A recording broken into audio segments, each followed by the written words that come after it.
आज मैं आपसे बांटना चाहता हूँ 3 चीजें जो होती है उपवास में। 3 थिंग्स हमारे लिए जो परमेश्वर करता है जब हम परमेश्वर की उपस्थिति में उपवास रखते हैं। 3 चीजें हमने पहले ही सीखा हुआ है कि क्यों हमें उपवास रखना चाहिए, किस तरीके से उपवास रखना चाहिए, ये सब हमने पहले सीखा हुआ है।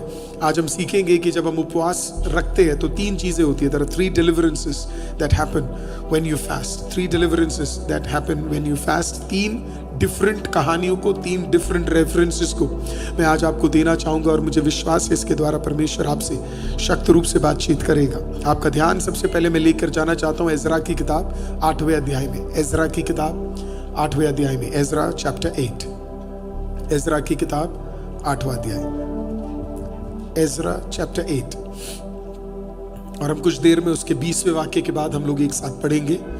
जब आप एजरा की किताब को आप ध्यान से पढ़ते तो ये एक ऐसा समय चल रहा है जब इजराइल बैबिलोनियन एम्पायर के नीचे था और परमेश्वर से थोड़ा हट गया था। Israel, can we fix the mic?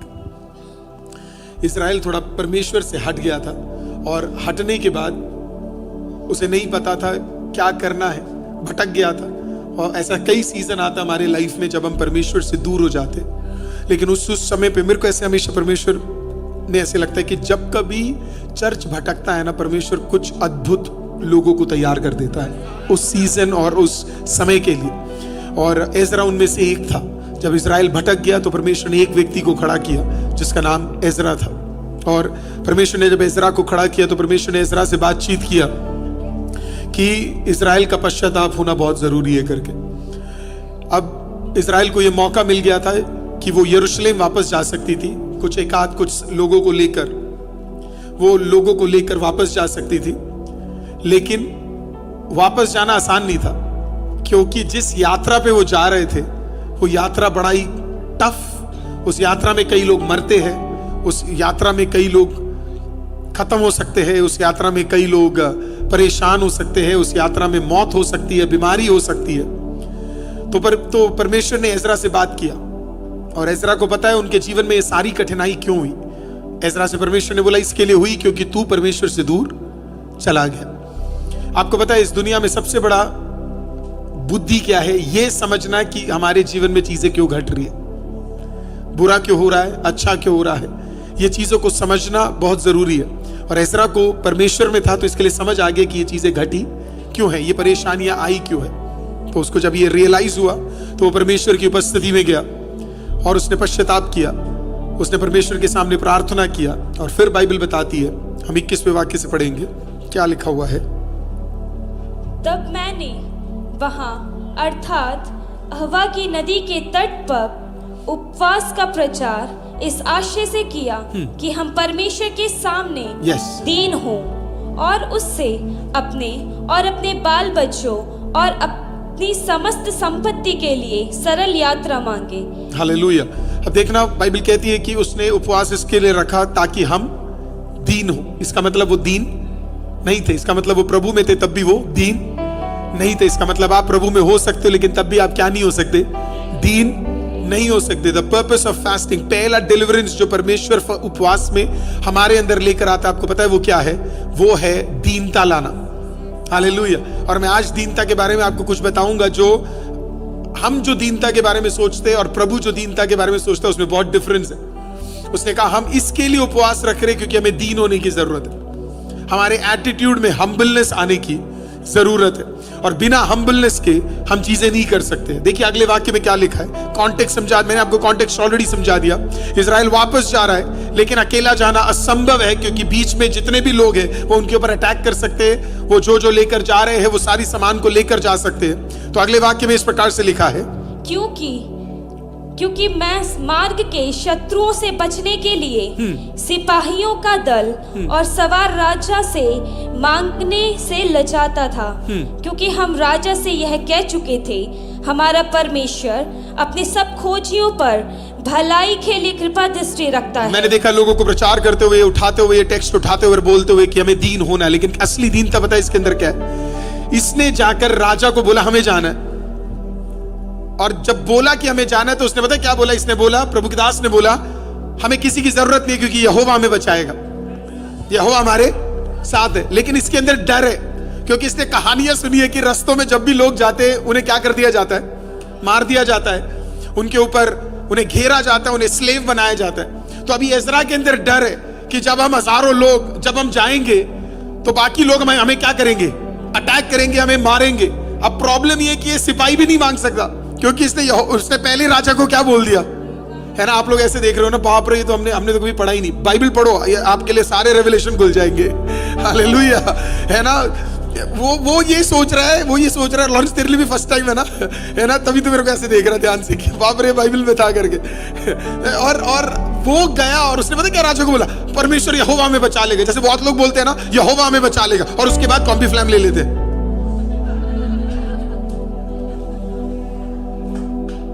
यहोवा हमें बचा लेगा और फिर कर्ज ले लेते, यहोवा हमें बचा लेगा और फिर किसी इंसान पे भरोसा कर लेते। Funny right. एजरा बोलता, मैंने बोल तो दिया राजा को, मैंने कह तो दिया राजा को, मैंने घोषणा तो कर दी राजा को कि हमें हमारा यहोवा हमें क्या करेगा। हर दिन पढ़ते हो सैम्स 91, है ना, प्रार्थना कर रहे सैम्स 91 की यहोवा मुझे बचाएगा, है ना, और घोषणा की मूसा ने जो कहा यहोवा मुझे बचाएगा, लेकिन अंदर अभी भी डर है कि रास्ते पे जाएंगे तो कोई हमें पकड़ेगा। तो एजरा डरा हुआ है, और एजरा डरा हुआ है, किस बात का डरा हुआ है कि कह तो दिया लेकिन अब सिपाही भी नहीं मांग सकते, और राजा तैयार था सिपाही देने के लिए, लेकिन इसने बड़ी बड़ी बातें कर दी कि हमें यहोवा क्या करेगा, बचाएगा, यहोवा हमें बचाएगा, यहोवा हमें प्रोटेक्ट करेगा। तो एजरा भी घबराया हुआ है, ना सिपाही मांग सकते हैं और ना यहोवा के प्रोटेक्शन का उपस्थिति महसूस कर पा रहे। तो अब करे क्या, इतने सारे लोगों को एजरा अकेले क्या कर रहा है, लेकर जा रहा है। तो एजरा ने क्या किया पता है, वो परमेश्वर के पास गया, क्या लिखा है, और जो उसे त्याग देते हैं उसका बल और कोप उनके विरुद्ध है। इसी विषय पर हमने उपवास करके, हाँ, इसी विषय पे हमने क्या किया, उपवास। तो एजरा का विषय पता है क्या था, कि रास्ते में कोई उन्हें अटैक ना करे। एजरा का विषय ये था कि परमेश्वर हमने तुझ पे भरोसा किया है, सैनिक नहीं मांगे हैं, असली तरीके से विश्वास करने के लिए आप हमें मदद करना, है ना। हम्बलनेस पता है क्या है, हम्बलनेस सिर्फ ये बोलना नहीं है कि मैं परमेश्वर पे विश्वास करता हूं, एक्चुअल में परमेश्वर पे विश्वास करना ही ट्रू हम्बलनेस। हालेलुया। परिस्थितियां जब टफ हो जाए तब भी परमेश्वर पे क्या करना है, भरोसा। जब आप कहते हैं कि मैं यहोवा पे भरोसा करता हूं, और फिर आप क्या करते हैं पता है, बिलीव करते हैं यहोवा। देखिए सीखिए, एलिया ने क्या किया पता है, एलिया बोलकर आया कि मेघ नहीं होगा, है ना, मेघ से पानी नहीं बरसेगा, और जब वो वापस आया तो उसके पास खाने के लिए नहीं था। आपने नोटिस किया, वो किसी के पास नहीं गया खाना मांगने, वो किसी के पास नहीं गया पानी मांगने, वो किसी के पास नहीं गया मदद मांगने। उसको एब्सोल्यूट ट्रस्ट था कि पूरे इजराइल में कंगाली हो जाए, लेकिन मेरा परमेश्वर मेरे लिए रास्ता जरूर खोलेगा। हालेलुया। इसके लिए वो किसी के पास नहीं गया, उसे पता था परमेश्वर यहोवा मेरे लिए कार्य जरूर करेगा। He had absolute trust in the Lord। वो वहां से किसी और नबी के घर नहीं गया, एलिया किसी और औरत के घर नहीं गया और जाकर बोला नहीं कि थोड़ा सा मदद मुझे कर दे, मैं प्रभु का दास हूं, मुझे मदद कर दे क्योंकि मुझे भूख पूरा करना है। He had absolute trust, उस पे पूरा भरोसा था कि यहोवा मेरे लिए काम जरूर करेगा। असली नम्रता यहोवा पे पूर्ण भरोसा करना है। आप कहते हैं यहोवा कार्य करेगा, तो फिर आप किसी के पास जाकर अपनी कठिनाइयों का वर्णन नहीं करोगे। आपको पता है आपने यहोवा को कह दिया है, यहोवा ही पूरा करेगा। So when you fast, you come to the Lord, you are humble, आप प्रभु के पास आ रहे हो, आप नम्र हो रहे हो और आप प्रभु पे पूरा ट्रस्ट उठाकर डाल रहे हो। विश्वास में आपको क्या, विश्वास वो चीज है जहां पे खुदा ने आपको कहा कि मैं चंगा करूंगा, और फिर चीजें जितनी भी बिगड़ क्यों ना रही हो, आप एक इंच भी आपका मन व्याकुल नहीं होता। आपको पता है यहोवा चंगा करेगा। God is looking at people who have absolute faith, जिसके अंदर इतना विश्वास हो कि वो आखिरी तक दम नहीं तोड़ेगा, आखिरी तक। हमने पिछले हफ्ते देखा जोशुआ इसके लिए आशीषित हुआ क्योंकि वो इतना नम्र था कि वो परमेश्वर के शब्दों को सीरियस लेता था। उसने कहा, प्रभु ने कहा तू पैर रख, मैं पानी हटाऊंगा। और उसने विश्वास किया। हालेलुया। 12 पत्थर लिए, पैर रखा और परमेश्वर ने हालेलुया उस पानी को हटाकर जोशुआ को यरदन पार करने के लिए मदद किया।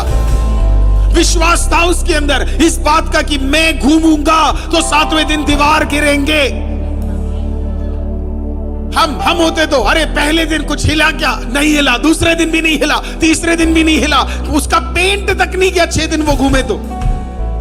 इनफैक्ट 7वें दिन 6 बार घूमे तब भी एक ईंट हिली नहीं, एक क्रैक आया नहीं। हम में से कोई होता तो बोलता चलो छोड़ते हैं यार, कोई और भी ऑल्टरनेटिव रखते, लेकिन इसने कोई और ऑल्टरनेटिव नहीं रखा। इसको पूरा भरोसा था यहोवा ने कहा है यहोवा पूरा करेगा।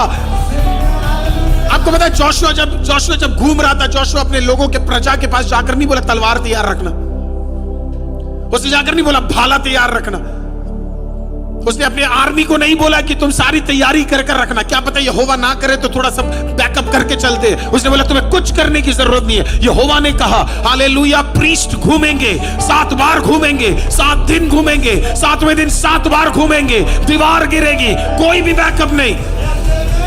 जब आप अपने बैकअप्स बंद कर दोगे और यहोवा पे आंख बंद करके विश्वास करोगे, तब यहोवा कहेगा दैट्स इट, मैं तेरे विश्वास पे काम करूंगा। मूसा इतना ताकतवर था, मूसा के हाथ में सिर्फ डंडा था, कभी चाकू नहीं था, कभी तलवार नहीं था, क्योंकि मूसा को पता था जो मेरे हाथ में परमेश्वर ने दे दिया है वो अधिकार है। जब आप एक बाइबल कैरी करते हो वो आपका अधिकार है। फिर आप तलवारों पे विश्वास नहीं करोगे, हालेलुया, आप चीजों पे विश्वास नहीं करोगे, आप परिस्थितियों पे विश्वास नहीं करोगे, आप इंसान पे विश्वास नहीं करोगे। When God has said it, it shall happen. That is humbleness. उसने कहा प्रभु हमें नम्र बना, क्योंकि अभी भी हमारा भरोसा राजा पे, अभी भी हमारा भरोसा हम पे है। हम कैसे लड़ेंगे? हमें इतना नम्र बना कि हम तुझ पर पूरा भरोसा कर सके कि तू हमें बचाएगा, कि हम यात्रा कर कर वापस यरूशलेम में जाएंगे और एक भी व्यक्ति हमें टच नहीं करेगा, एक भी व्यक्ति हमें छुएगा नहीं, एक भी व्यक्ति हमें खत्म नहीं करेगा। Hallelujah, hallelujah. मैं लोगों को बोलता हूं secret to finance is never take debt. Secret to finance is never take debt. Bring it on, आने दो जितना भी कठिनाई है। Trust in the Lord, trust in the Lord. विश्वास करके देखो प्रभु पे, इतना हिम्मत होना चाहिए आपके अंदर। Trust in the Lord. बीमारी आई प्रभु पे भरोसा करो, इतना हम्बलनेस होना चाहिए। हम्बलनेस ये नहीं ओ प्रभु मैं इतना दीन हो जाता हूं, प्रभु मुझे प्लीज मैं इतना, ओ प्रभु आप कितने, इसे हम्बलनेस नहीं कहते। हम्बलनेस पता है क्या होता है? एक पादरी जब कट्टर अपनी चीजों पे खड़ा है, जब उसे सच तरीके से बोलना आता है, वो पादरी हम्बल होता है। ये नहीं ओ कैसे आप चाय पियोगे, आप रोटी खाओगे, और फिर पीछे जाके कुछ भी बकवास कर लो।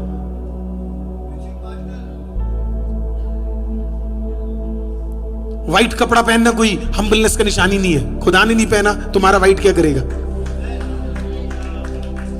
That is not humbleness. Humbleness is standing on the truth. बिना कॉम्प्रोमाइज के वचन करना। पता है आपको हम्बलनेस क्या होता है? अपना टैक्स भरना, चोरी करना नहीं, टीडीएस में से। सब चुप हो गए। हाँ, उसे कहते हैं हम्बलनेस।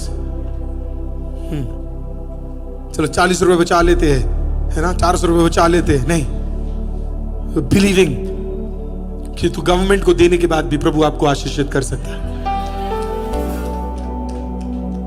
Believing that. किसी ने मेरे को चैलेंज किया, बोला इतना पैसा आपका जाएगा। मैंने कहा तो क्या हो गया, चले जाए, कोई दिक्कत नहीं है। We will fight. हम अपने अधिकार के लिए लड़ेंगे, और उसके बावजूद भी अगर कोई ले लेता है तो हमें तब भी भरोसा है यहोवा हमें कम नहीं होने देगा, यहोवा हमें बढ़ाएगा। हालेलुया।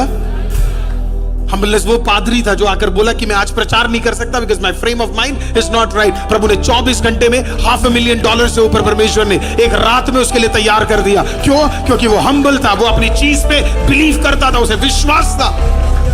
उसने कहा मैं तुम्हारे सामने प्रचार कर सकता हूं, लेकिन अगर मैंने कर दिया तो तुम्हारे सामने मैं ढोंग कर रहा हूं। इसके लिए मेरे को बताइए प्रचार यहोवा सुन रहा है। उसने बोला आज प्रचार नहीं करूंगा, आज सिर्फ आराधना चलेगा चर्च के अंदर। देखना जरा आराधना का ताकत, उपवास का ताकत। हालेलुया। एक रात आराधना किया, अगले रात तक यहोवा ने काम खोल दिया। That's the power of God. नम्रता, अपने पे भरोसा, कोई बैकअप नहीं। बोलो कोई बैकअप नहीं। विश्वास में बैकअप नहीं होता है, हम बैकअप रखते नहीं है। हालेलुया। ये नहीं चला तो कम से कम ये तो है, नहीं है बैकअप, यही है हमारा, जो कुछ है यही है। दानियल ने ये नहीं कहा शेर मेरे गुहे के अंदर है, चलो एक आध चाकू लेके चलता हूं। उसने कहा बिना खाली जाऊंगा और तब भी ये मेरा बाल नहीं बांका कर पाएंगे। No backup. वो नहीं गया राजा के पास, सुन राजा तूने हस्ताक्षर कर दिए पर तू मुझे गायब कर सकता है यहां से, आज की रात मुझे यहां से निकाल सकता है, आज की रात मैं इधर से गायब हो सकता हूं। उसने बोला जरूरत नहीं है। हालेलुया। कोठरी में जाके खुदा को बोला गॉड आई एम कमिंग, मुझे विश्वास है आप पे। And that's why some people are never blessed. कुछ लोग कभी आशीषित नहीं हो सकते क्योंकि वो हमेशा बैकअप रखते। ये नहीं तो ये नहीं, एक ही है हमारा रास्ता, एक है मददगार, एक है छुटकारा देने वाला, एक है तरीका हमारा, एक है, एक ही हम नम्र लोग हैं। हमारा भरोसा सिर्फ यहोवा पे है।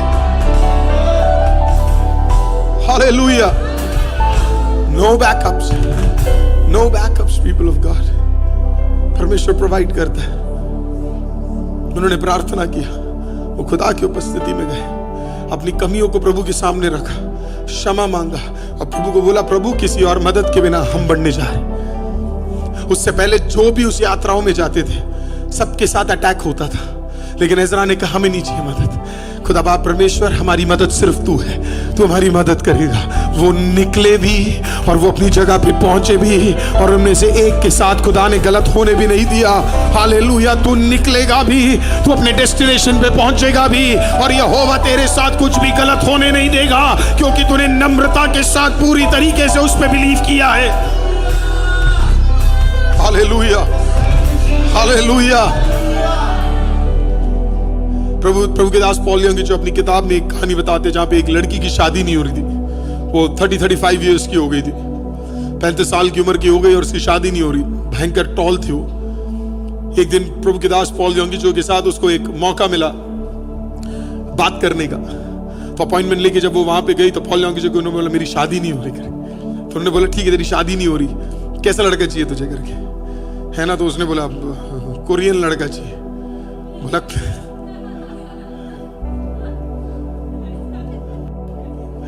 कौन से लड़के चाहिए?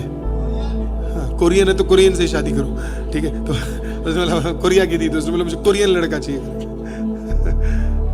उसने बोला what do you mean by Korean लड़का? बोला कौन कैसे टाइप लड़का चाहिए? लंबा चाहिए, छोटा चाहिए, मोटा चाहिए, हट्टा कट्टा चाहिए, पतला चाहिए, काले बाल वाला चाहिए, लाल बाल वाला चाहिए। आजकल तो कितने कलर्स भी है लोगों के बालों में, है ना। ग्रीन भी है, व्हाइट भी है, रेड भी है। मैं एक को मिला, मैं बोला भाई जबरदस्त व्हाइट बिल्कुल। मैंने कहा इतना कम उम्र, बोले मैंने बोला तेल वेल लगा दे भाई काले हो जाए। कितनी पास कराए है ना। इसमें क्या हो गया? ठीक है ना, अपने को व्हाइट करना है तो व्हाइट करो भाई, काले करने काले करो, ये रेड करने रेड करो, कुछ भी करो। तुम्हारा चॉइस है भाई, मेरे को क्या दिक्कत है। हालेलुया। वो बहन चौंक गई। उसने बोला मैंने तो कभी ऐसे सोचा ही नहीं, मैं तो सिर्फ लड़का लड़का लड़का लड़का लड़का लड़का, प्रभु एक लड़का दे दे, एक लड़का दे दे, एक लड़का दे दे, एक लड़का दे दे। उसने बोला right it down, what you desire. तू जो डिजायर करेगी वो तेरे को मिलेगा, परमेश्वर तुझे देगा। आप जो डिजायर करते हो प्रभु, आपको पता है प्रभु आपके अच्छे डिजायर्स को ऑनर करता है। आप मांग सकते हो प्रभु से, अच्छे डिजायर्स आप अपने लाइफ में रख सकते हो। बुरा थोड़ा ना, अगर आप कहोगे मुझे यूरोप घूमने जाना है, प्रभु कहेगा ठीक है मैं फ्लाइट अरेंज करता हूँ। आपको मजाक लग रहा है? सीरियसली मैं आपको बता रहा हूं, आप मांग के देखो खुदा से। भूखंड को बनाए आपके लिए, हालेलुया, भूखंड को बनाए आपके लिए। You are created for that. दुनिया की सबसे खूबसूरत जगहों में से सारी खूबसूरत जगह एक ही कॉन्टिनेंट में, यूरोप, राइट। बाकी उसके बाकी जो नकली वाले वो बाहर अलग अलग जगह पे रख दिए। Europe is so beautiful, right. आपको प्रभु दे सकता है। God can bless you. आप कहते हो प्रभु घर चाहिए, घर चाहिए, घर चाहिए, घर चाहिए। और मैं ये नहीं कह रहा कि परमेश्वर नहीं जानते कितने कमरे आपको नहीं चाहिए, कितने कमरे आपको जरूरत है। प्रभु से एक बार बोलो तो ना, प्रभु मुझे 2 चाहिए, फिर बाद में 1 देगा तो आप बोलोगे प्रभु ये क्या कर दिया। कभी आप कह सकते हो प्रभु मुझे 3 कमरे वाला घर चाहिए, है ना।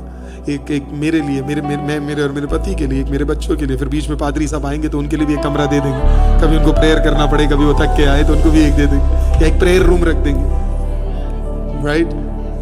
तो गॉड ऑनर्स, उस लड़की को बात समझ आ गई, वो गई और उसने क्या किया, एक पेपर पे उसने सारी चीजें लिखी, बोला मुझे इतना, मेरी हाइट 6 फुट है तो लड़के की हाइट कम से कम 6 फुट 2 होनी चाहिए। उसने लिखा, बोला प्रभु मुझे हील पहनने का मन है तो मैं थोड़ा हील पहनूंगी तो वो बराबर भी हो तो उसके हिसाब से भी 6 फुट 2 इंच दे देना। उसने लिखा, बोला मुझे ऐसा लड़का चाहिए प्रभु, मुझे ऐसा देना। और तो लोगों ने उसे बोला, अब मैं कुछ बोलूंगा तो प्लीज उसे गलत तरीके से मत लेना, आप डालो अगर आपको डालना है मैट्रिमोनी में। लेकिन लोगों ने उसे बोला कि मैट्रिमोनी में डालो। उसने बोला डालने की जरूरत नहीं है, मैंने सबसे बड़े मैट्रिमोनी में डाल दिया। दुनिया का सबसे बड़ा मैट्रिमोनियल साइट वहां हेवन में। Hallelujah, praise the Lord. अपना लिखो, अपना बढ़िया लिखो, अपना ब्लेस्ड लिखो जो आप चाहते हो। आप जब लिखते हो तो अपने टाइप भी लिखना, है ना। आपने तो मांग लिया बहुत अच्छा, लेकिन जिसके लिए जो आप मांग रहे हो वैसा उसके लिए भी बनने की कोशिश भी करना। हालेलुया। आप तो कह रहे हो परमेश्वर मुझे ऐसा बढ़िया दे दे और खुद आप पता नहीं क्या कर रहे हो। हालेलुया। तो ऐसे काम नहीं चलेंगे। कई लोग मुझसे पूछते पास्टर क्यों नहीं मिल रहा मेरे को, मेरा क्यों नहीं सही हो रहा। हालेलुया। तू दूसरे से तो अच्छा चाहती है, खुद अपना दूसरों के बराबर नहीं बनना चाहती। हालेलुया। आपको पता आपकी कईयों में से शादी क्यों नहीं हो रही, क्योंकि कोई प्रेयर कर रहा, प्रभु मेरे को ये वाली चाहिए, ऐसी बढ़िया वाली चाहिए, और आप अभी तक बढ़िया ही नहीं हुए हो। तो प्रभु वेट कर रहा है, तू बढ़िया तो हो जा, जब तू बढ़िया होगी तो वो जो प्रेयर कर रहा है तेरे लिए उसके साथ मैं तुझे जोड़ दूंगा। हालेलुया। ओह एक्साइटेड हो गए लोग, कह रहे अब तो समझ आ गया, अब तो हम भी लिखेंगे। आज की रात तो पता नहीं कितने जवान लोग लिखने जा रहे। हालेलुया। लिखो बढ़िया तरीके से, अभी से प्रेयर करो। हालेलुया। Praise the Lord. आज सुबह मेरी एक मैरिड कपल की काउंसलिंग थी। ओह मैं इतना खुश था उन दोनों को देख के, इतने सुंदर दोनों कपल। आपको पता 2 इयर्स पहले मैं उस लड़के से मिला था। 2 इयर्स पहले एक मीटिंग में गया था। आप कोइंसिडेंस देखना, बॉम्बे में एक मीटिंग रखी गई थी, वो मीटिंग कैंसिल हो गई। 2 इयर्स पहले एक मीटिंग रखी गई थी मुंबई के अंदर, वो मीटिंग कैंसिल हो गई। मेरे को कोई नहीं जाता था, ज्यादा लोग नहीं जानते थे, मैं ज्यादा लोगों को उधर नहीं जानता था। ऑनलाइन में लोग जानते थे लेकिन मैं किसी को उधर नहीं जानता था। तो अचानक क्या है, वहां पे एक मीटिंग होनी थी। तो वो मीटिंग किसी ने, एक पादरी साहब के चर्च में अचानक वो मीटिंग कराया। मैं उस मीटिंग में गया तो एक बच्चा, एक लड़का गिटार बजा रहा था उसके अंदर। सो मैं थोड़ा सा वर्ड मुझे भी बांटना था। 2 प्रचारक लोग थे। तो प्रभु के दास जो पहले वाले थे उन्होंने प्रचार किया, दूसरा मैं था। तो मैंने क्या किया, प्रचार के बीच में उस बच्चे को देखा और एक भविष्यवाणी प्रभु ने दी थी। तो उस बच्चे को देख के पहली बार फर्स्ट टाइम मैं देख रहा हूं। आपको पता है क्या हुआ, 2 इयर्स बाद वो भविष्यवाणी सच हो गई। हालेलुया। आज कनेक्शन देखना प्रभु कैसे करता है। 2 साल बाद आज हम ही उसकी शादी, इस सैटरडे मैं ही उसकी शादी करवा रहा हूँ। हालेलुया। मैं ही जा रहा हूँ शादी करवाने के लिए। प्रभु कितना ऑनरेबल है पता है। उस बेटे के लिए भी, वो बेटा उस टाइम पे इतना स्ट्रगल कर रहा था, पर मैं आज उसकी वाइफ को पहली बार फेस टू फेस, है ना, ऑनलाइन में देखा, बात करा। ओह कितनी सुंदर है, कितनी मिनिस्ट्री में स्ट्रांग है ना, ऊपर से फॉरेनर है, सेवा करने वाली लड़की है। तू जो मांगेगा प्रभु वो आपको देगा। हालेलुया। प्रभु ऑनर करता है। इस लड़की ने भी मांगा, सही लिखा, और फिर उसने बोला मैं कहीं और नहीं डाल रही, मैं सिर्फ यहोवा को दे चुकी हूँ, मैंने यहोवा को दे दिया, मैंने I have given it to Jesus. आपको पता है क्या हुआ, वो चर्च में आई एक दिन, वो एक चर्च में आई। वो चर्च में क्या किया, एक मीटिंग चल रहा था, कॉन्फ्रेंस चल रहा था। वो उसमें कॉन्फ्रेंस में वो कर रही थी। अब ये खुद इतनी लंबी है। उस कॉन्फ्रेंस के अंदर एक लड़का आया 6 foot 2 inch. Oh my God. Hallelujah. कुछ लोग बोलते हैं चर्च में लड़का, चर्च में देखा, फिर कहां देखे, बाहर। प्रभु कहीं भी तैयार कर सकता है। खेत में बोआस तैयार कर सकता है, पानी पीने की जगह पे रेबेका तैयार कर सकता है। हाँ, तो चर्च में भी आपके लिए रास्ते खोल सकता है। हालेलुया। वो वहां पे आया और ये दोनों बात किए, है ना। और फिर जो सेवक थे उन्होंने क्या किया, बोला कि यार तुम दोनों तो बिल्कुल बराबर बराबर लग रहे हो करके, बोला शादी के रिश्ते की बात करेंगे करके। दोनों पेरेंट्स से बात की। जब ये वापस गई, इसने उस लड़के को, उसने प्रेयर किया कि प्रभु ये लड़का सही है कि नहीं। तो प्रभु ने उससे बात किया, तू मेरे से क्या बात कर रही है, अपना लिस्ट जाके चेक कर। उसने पहला चीज देखा और 6 फुट 2, उसने जल्दी से कॉल किया उस लड़के को, बोला तुम्हारी हाइट कितनी है, बोला 6 फुट 2। हालेलुया। बोला वो उसने बोला, और उसने जो लिखा, हालेलुया, मेजरली वो सारी चीजें क्या है, परमेश्वर ने पूरा कर दिया। Hallelujah. That is how you trust in the Lord. जब आप उपवास रखोगे, आप प्रार्थना करोगे, आप खुदा पे ट्रस्ट करना शुरू करोगे। आप अपने पे ट्रस्ट नहीं करोगे, अपने बुद्धि पे ट्रस्ट नहीं करोगे, लोगों पे ट्रस्ट नहीं करोगे। आपका ट्रस्ट किस पे होगा? परमेश्वर पे होगा। आपके परिवार वालों ने खुदा के जगह बहुत लोगों पे भरोसा किया। हालेलुया। तो मैं कुछ माँ बाप को बोलना चाहता हूं, आप टाइम निकाल कर परमेश्वर की उपस्थिति में उपवास और प्रार्थना रख रहे। जिस दिन आपके बच्चों की शादी होगी, उस दिन आप खुद देखोगे कि क्यों आपको परमेश्वर ने अलग कर उपवास में बिठाया, और उस उपवास में बैठने के वजह से आपके बच्चों को और आपकी पीढ़ियों को परमेश्वर ने कैसे ब्लेस किया। ये परमेश्वर का ऑनर होता है। सो आज जितने भी आपको हम्बल किस चीज के लिए होना है, जितने भी भरोसे हमने इंसानों पे रखे, we need to finish it. जितने भी भरोसे हमने लोगों पे रखे, हमें वो खत्म करना। जितने भी भरोसे, आपको पता मेरी एक बहुत बड़ी गलती क्या है, मैं अपनी एक गलती बताता हूँ। हमें भी नवंबर 2026 में हमें भी एक लैंड लेना, और मैं एबी को लेके गया और एबी को मैं दिखा रहा था कि लैंड और इतना एक्सपेंसिव है, राइट। पर इतना भी एक्सपेंसिव नहीं है। एक्सपेंसिव है, भयंकर एक्सपेंसिव है। मतलब अगर मैं वो बोलूं यहाँ पे अमाउंट, तो आप लोग सोचोगे पास से कहाँ से रेज होगा करके। तो मैं बैठा हुआ था और मैं थोड़ा कैलकुलेशन करने वाला आदमी हूँ, है ना। मेरा काम ही है ये डील्स क्रैक करना मेरी कंपनी के लिए, तो मैं कैलकुलेशन करता हूँ पास से। तो मैंने क्या किया, मैंने लगाया, मैं ऑनलाइन और ऑफलाइन चर्च मिला के हमें तकरीबन 7,000 से ज़्यादा रेगुलर मेंबर्स हैं हमारे। तो मैंने कहा अगर 7,000 लोग इतने हजार करके भी दे दे, इतने हजार भी दे दे, 7,000 बेटे, इतने हजार, लाख की भी जरूरत नहीं, है ना। इतने हजार करके भी अगले 2 साल में दे दे, हमारा काम हो जाएगा। ये मेरा बुद्धि है, देखना जरा, मेरा दिमाग है। तो मैंने प्रभु को बोला, प्रभु ये स्ट्रैटेजी मैंने लिख के प्रभु को दी है। प्रभु this much needed by this many people and this many people, if this much this is that and this is the. प्रभु को मैंने पूरा मैथमेटिक्स दे दिया। प्रभु ने मेरे को वापस मैथमेटिक्स दिया, गुड कैलकुलेशन, बट मेरा मैथमेटिक्स 5 रोटी 2 मछली 5 + 2 7 = 20,000।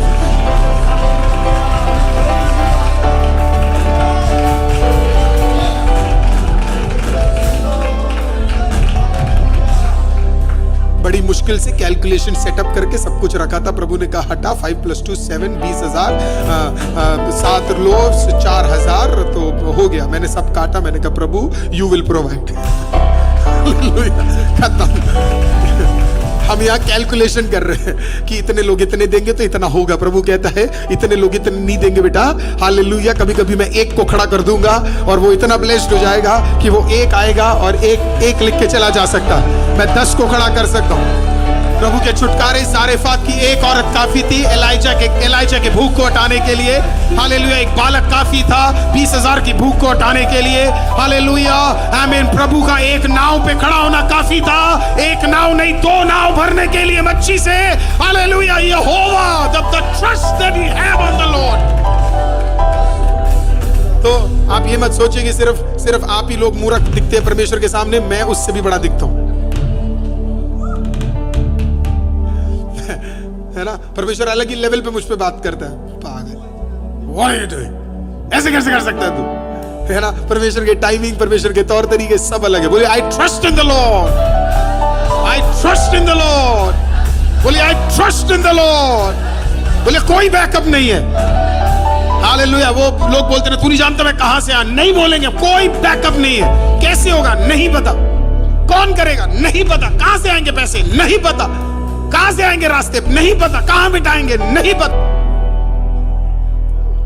हालेलुया। पर हमें पता है यहोवा, I trust in the lord. That's all I know, I trust in the lord. I know he will take care of things. Trust in the lord, I trust in the lord, I trust in the lord. इतना नम्र हमें इस साल होना है। I trust in the lord, I trust in the lord. आपको मैं कल की एक गवाही बताता हूँ। कल आप में से कुछ लोगों ने देखा था, एक बच्चे को उठा के ले आए थे, पैरालाइज था। कितने लोगों ने देखा था? हाथ जरा उठाइए। हालेलुया। आपने देखा था? रोशन बताइए, तोड़ के आइए जल्दी। रोशन, मतलब मेरा तो एक्साइटमेंट कुछ भी नहीं है। एक्साइटेड तो ये आदमी था। हालेलुया। रोशन ब्रदर बताओ, आपने सुंदर चेहरा दिखाओ इनको। रोशन ब्रदर ने गलत हेयर कट कर लिया है पर वैसे ठीक है। कल तो अद्भुत चमत्कार हुआ परमेश्वर का। मैं बहुत शॉक था कि मतलब मैं पहले सुनता था कि ऐसा होता है, कल मैंने देखा। मतलब वो पेरेंट्स एम्स हॉस्पिटल से डायरेक्ट कंधे पे बच्चे को लाद के ला रहे थे। 15 साल का बच्चा था। आप सोच सकते हैं कि चर्च के अंदर वो मतलब मेन गेट से लेकर के अंदर तक लाना कितना वेट उस बच्चे का था। मैंने उनको फिर भी फ्रंट में बिठाया कि नहीं मैं अंदर जाकर, अंदर लेके गए। वहाँ बैठे पूरा मीटिंग उन्होंने अटेंड किया और लास्ट में जब वो जाने लगे तो उन्होंने पास्टर से प्रेयर करवाया। जब पास्टर ने प्रेयर किया, जब उसका घुटने पे और उसके 4 जनों ने, प्रेयर टीम और पास्टर थे, सब लोग मिल करके जब प्रेयर किया था तो परमेश्वर का अद्भुत मेडिकल, मतलब मैं शॉक था। मतलब ये बच्चा जो कंधे पे आया वो चल कैसे रहा है? मैंने कहा पास्टर ये मैंने फर्स्ट टाइम मैंने इतना लाइव मेडिकल देखा। आपको पता है बच्चा कैसे गया? वो चल कर गया वापस। हाँ हालेलुया। वो ये बातें नहीं करता, बोला वो बातें कर रहा है। हालेलुया। बिल्कुल बोल नहीं रहा था, बिल्कुल नहीं बोल रहा था और बोलने लग गया। पहला मिरेकल तो बोलने लग गया।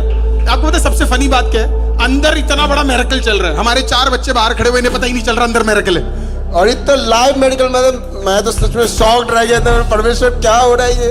मतलब सब लोग चले गए, उसके बाद ये हुआ।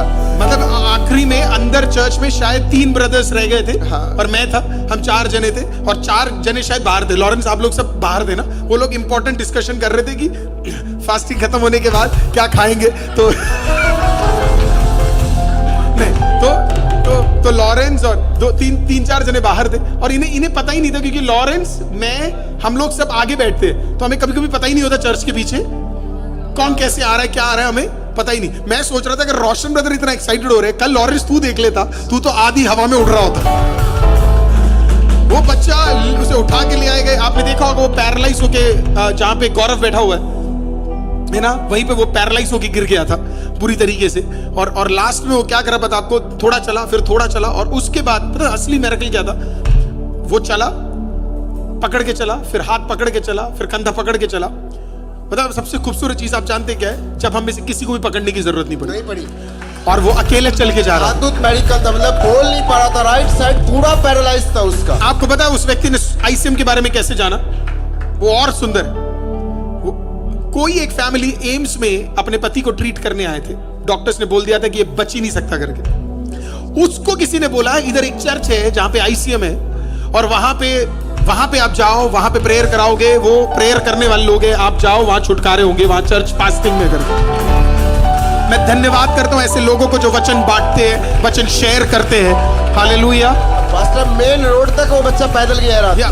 और फिर हुआ क्या पता है? तो ये फैमिली एम्स में इन्होंने निर्णय लिए अपने पति के लिए प्रेयर करवाने आएंगे, तो उनको वहां पे कोई दिखता है, ये बच्चा पड़ा हुआ है, ये पैरालाइज्ड है, इसको एम्स के डॉक्टर्स ने बोल दिया है, एम्स के डॉक्टर्स ने बोल दिया बच्चा बच ही नहीं सकता करके। मैं आपको मजाक नहीं कर रहा, मैंने रिपोर्ट्स नहीं देखी है चर्च, मेरे को तो नहीं पता। उन्होंने जो बोला वही मैं आपको बोल रहा हूं और यहाँ पे ब्रदर से वेरीफाई करने के लिए मैं बस इतना जानता हूं, उस बच्चे को उठा के ले आए थे। रात को मैं लेट हो गया था क्योंकि मैं 4-5 लोगों से मिल रहा था, 11 बज गए थे। तो मैं आपको सच बताऊं 11 बज जाते, मैं भी टायर्ड रहता हूं क्योंकि मेरा 12 बजे से काम शुरू होता है। तो रोशन ब्रदर ने बोला एक फैमिली है, बस एक फैमिली और बची है पास्टर, वो बच्चा पैरालाइज्ड है। हम लोग आए, हमने उनसे पूछा कहां से पता लगा, तो उन्होंने बोला यहाँ पे एक चर्च है, हम अपने पति को तो लेके नहीं आ पा रहे लेकिन आपके बच्चे को लेके जाएंगे। और वो व्यक्ति प्रभु यीशु के बारे में कुछ नहीं जानता, उसे यही नहीं पता यीशु कौन है, he doesn't know who Jesus is। लेकिन पता उसने क्या बोला? उसने बोला मैं जब यहाँ पे आया और मैंने वचन सुना, बोला इतनी शांति मेरे को मिल रही थी। मैं सोच रहा था, कुछ लोग मेरे को बोलते हैं आप बहुत चिल्लाते हो करके, मैं सोच रहा हूँ अन्य जाति कह रहा कि मेरे को शांति मिल रही है करके। Hallelujah, hallelujah. What a mighty, what a powerful, what a marvelous God is। और जब वो वापस गया, हमारे 4 बच्चे बाहर खड़े हुए थे, वो आराम से चल रहा था, वो वापस टैक्सी में आराम से बैठ कर गया है। मैंने उसे बोला है हाँ, मैंने उसे बोला है ये रिपोर्ट लेके तेरे को आना है जब तू 100% हील्ड है, 100% वेरीफाइड है। आप जब लेकर आओगे हम आगे आपको खड़ा करेंगे। और उसके फादर आर्मी में काम करते हैं। उन्होंने मेरे को बोला पास्टर अब कब आ रहे हो झारखंड में? वो झारखंड से आए थे डॉक्टर से मिलने, लेकिन मिले वो यीशु से, और यीशु ने काम किया। उपवास में ताकत है, उपवास में सामर्थ है, विश्वास में सामर्थ है, विश्वास में ताकत है। हालेलुया। जब भरोसा केवल यीशु बच जाए, डॉक्टर्स ने कहा नहीं बच सकता, मैं आपको मजाक नहीं कर रहा, एम्स ने कहा ये बच्चा बच नहीं सकता है, बहुत लेट। फिर मेदांता में, गुड़गांव मेदांता में ले जाने से पहले वो बच्चा यहाँ पे आया। मैं प्रभु का धन्यवाद करता हूँ। हालेलुया। मुझे पता है आज के दिन, अगले दिन, सारे दिनों में हालेलुया वो बच्चा पूरा स्ट्रेंथ रीगेन करे, वो बच्चा जिंदा हो। हालेलुया। अब मेरा प्रार्थना ये है कल को वो एक प्रचारक बन जाए प्रभु यीशु का, वो बोल सके हालेलुया 12 साल की उम्र में मैं पैरालाइज्ड हो गया, मेरे सर में ट्यूमर हो गया, मैं बात नहीं कर सकता था, लेकिन कोई मुझे चर्च नामक एक जगह पर लेकर गया और जहां पे मेरा जुबान बदला, जहां पे यीशु नामक किसी व्यक्ति ने, आपको पता वो बच्चा बोल नहीं सकता था, रोशन में पता हो इन्हें, वो बच्चा बोल नहीं सकता था। आपको पता उसने पहला वर्ड क्या बोला? यीशुआ। पहला वर्ड हमने उसे बोला जीसस। वो सिर्फ जीसस बोल रहा था। वो बच्चा जीसस के अलावा कोई वह शब्द नहीं बोल रहा था। वो कर रहा था, लेकिन जब उसे जीसस बोला प्रभु ने उसको ताकत दिया, उसके पैरों में ताकत दिया। मैं आपको क्या बोल रहा हूँ चर्च, परमेश्वर के लिए कुछ भी असंभव नहीं है। For God nothing is impossible। जब हमारे पास कोई सारे बैकअप खत्म हो जाते हैं, हालेलुया, भारत का सबसे बड़े हॉस्पिटल का बैकअप खत्म हो जाता है, सबसे बड़े डॉक्टर का बैकअप खत्म हो जाता है, सारे लोगों का मेडिसिन का, पैसों का बैकअप खत्म हो जाता है, हालेलुया, फिर भरोसा एक पे है, उसका नाम जीसस है। His name is Jesus। Hallelujah. Thank you Roshan brother, love you। Oh Jesus, hallelujah, Thank you, Jesus. praise him, Oh, we bless you, Father. amen। आप मुझे जानते हो, मैं आधी अधूरी गवाहियों को नहीं देता, ना मैं उस पर बिलीव करता हूँ। हालेलुया। मैं खुदा के नाम को कभी नीचा होना पसंद नहीं करता, और मुझे लगता नहीं झूठी गवाहियों को प्रभु की जरूरत भी है करके। हालेलुया। ये मेरे कल आंखों के सामने हुआ, मैं इतना खुश हुआ। मैं वापस गया, मैं अपनी वाइफ के पास गया, मैंने पहला चीज उसको बोला है ना, मैंने बोला तेरे को पता ही नहीं, एक बच्चा आया था, उठा के ले आए थे, चल कर वापस गया। हालेलुया। मैं इतना आनंदित था अंदर से कि प्रभु ऐसे कामों को दे।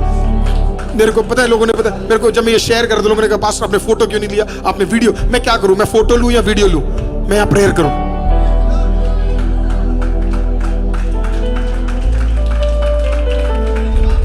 फोटो ले अभी थी।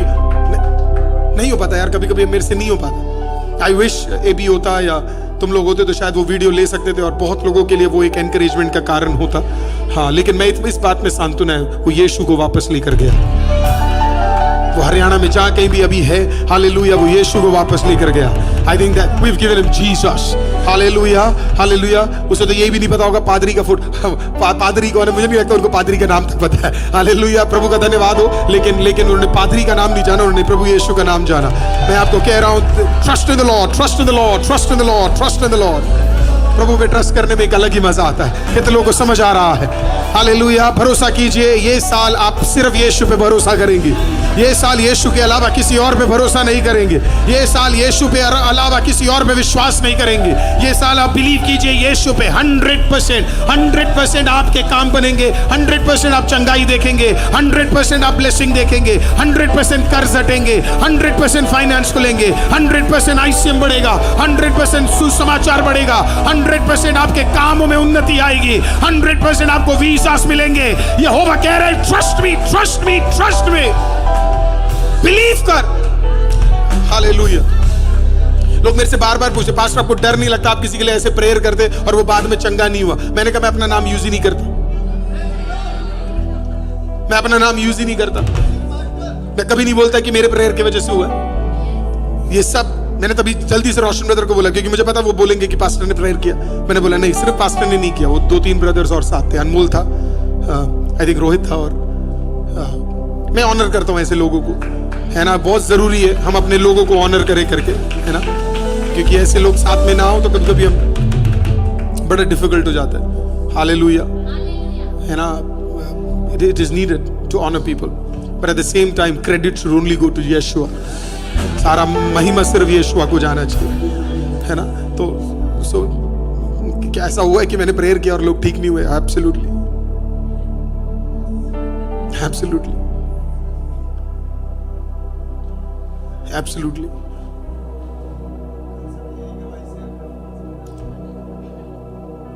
पता कितना दुख होता था मेरे को जब मैं जाता था। आपको पता मैं कितने हॉस्पिटलों में कितने लोगों के लिए जो यीशु को नहीं भी जानते उनके लिए भी दुआ करके आता था। मैं प्रैक्टिस करता था जा जाके, यीशु के नाम में खड़ा हो जा। कोई खड़ा ही नहीं होता था।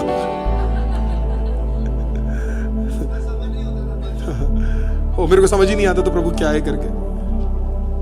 फिर प्रभु ने, फिर कभी कभी मेरे को शर्म भी आ जाती थी। लोग मेरे से पूछते थे, अरे तेरे से तो कुछ होगा ही नहीं। और फिर रात में प्रभु ने मेरे को बोला, वो तो सही बोल रहे ना, तेरे से कुछ होगा नहीं। करने वाला यहोवा है, करने वाला प्रभु। We are doing it in His name। हमारा काम सिर्फ दिल से सामने वाले के लिए प्रेयर करना, दिल से। आप किसी को ब्लेस करना चाहते हो, दिल से करो कोई बढ़े, दिल से करो कोई चंगा हो, दिल से करो वो डिलीवरेंस प्राप्त करे, दिल से करो कि वो उन्नति प्राप्त करे। आपका काम, और फिर यीशु के नाम में उसे रिलीज कर दो। हालेलुया। बाकी फिर सब कुछ प्रभु के ऊपर है। प्रभु और उसके बीच की चीजों को हम नहीं जानते। हालेलुया। इस साल सिर्फ प्रभु पे ट्रस्ट। दूसरा प्रेरितों का किताब 13वां अध्याय, एक्ट्स चैप्टर 13, प्रेरितों का किताब 13वां अध्याय। उपवास अगला छुटकारा क्या लेकर आता है?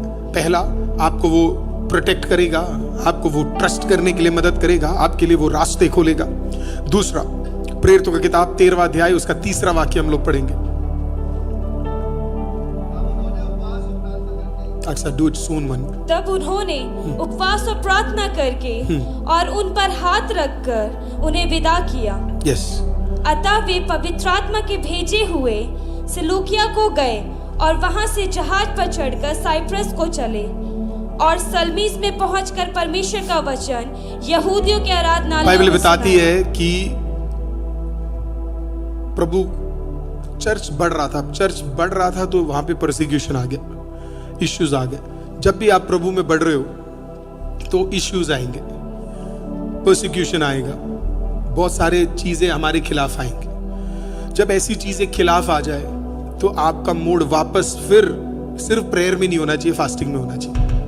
फास्टिंग साल में 1 या 2 बार रखने वाली चीज नहीं है। फास्टिंग आप एवरी वीक रख सकते हैं।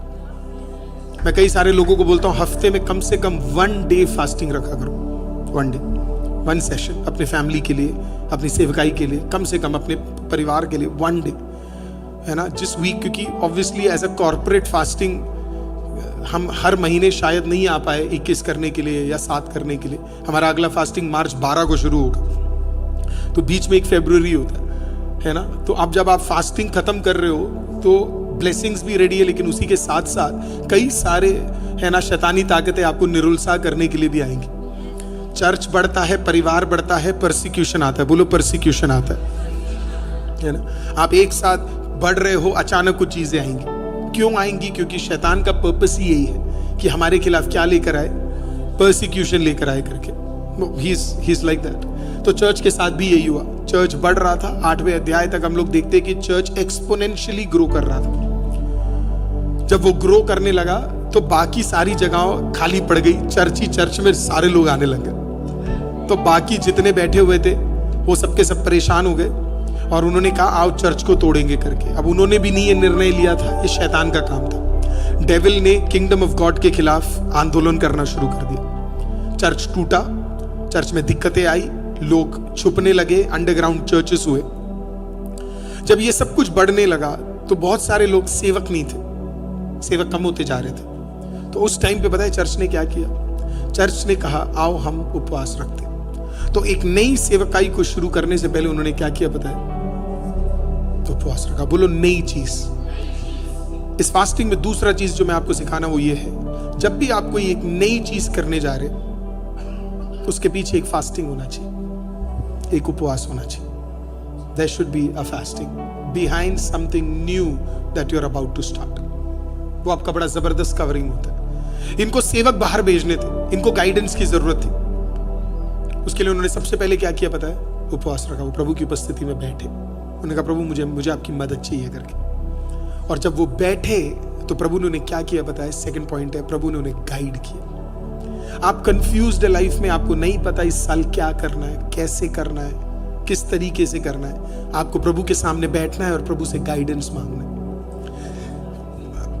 अब मैं आपको सिंपल बोलूं, fasting in simple terms is abstaining from food. Abstaining from food. खाने से अपने आप को दूर करना ही उपवास है. Abstaining from food. क्योंकि जब तक फ्लैश नहीं टूटेगा ना, तब तक स्पिरिचुअल चीजें बाहर आएंगी नहीं.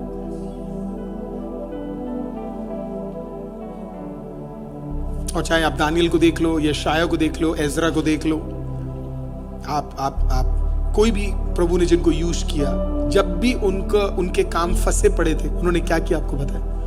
फास्ट. आप फास्टिंग को अपना लाइफस्टाइल बना लोगे, आपको बार बार गाइडेंस मिलता ही रहेगा. गाइडेंस मिलता ही रहेगा. गाइडेंस मिलता ही रहेगा. हमें गाइडेंस चाहिए. जैसे कल हम एक डील के लिए जा रहे हैं, तो मैं आपकी जगह होता तो आज क्या करता? फास्ट. राइट. क्योंकि प्रभु से हम क्या मांग रहे? प्रभु हमें गाइडेंस चाहिए. राइट. आप एक नया बिजनेस शुरू करने जा रहे हैं, आप क्या करोगे उससे पहले? फास्ट. आप विवाह करने जा रहे हो, उससे पहले आपको क्या करना चाहिए? फास्ट. आप कंफ्यूज्ड हो, ये लड़का सही है, ये लड़की सही है, पास्टर से पूछोगे, पास्टर को कैसे पता होगा? प्रभु आपसे बात करेगा. How would you know it? Fast.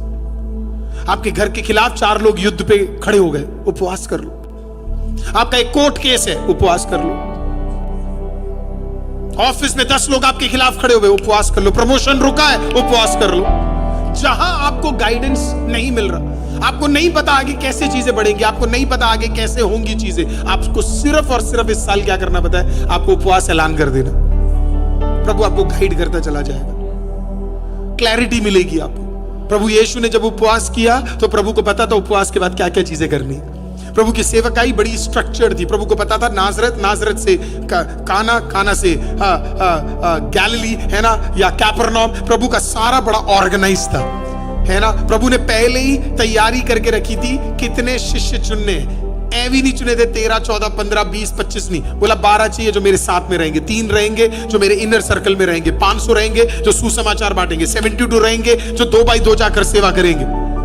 See how because he was guided by the Holy Spirit. वो प्रभु की आत्मा उन्हें गाइड करती थी. क्यों? क्योंकि सब कुछ करने से पहले उन्होंने क्या किया? उपवास. उन्होंने अपने शरीर को तोड़ा.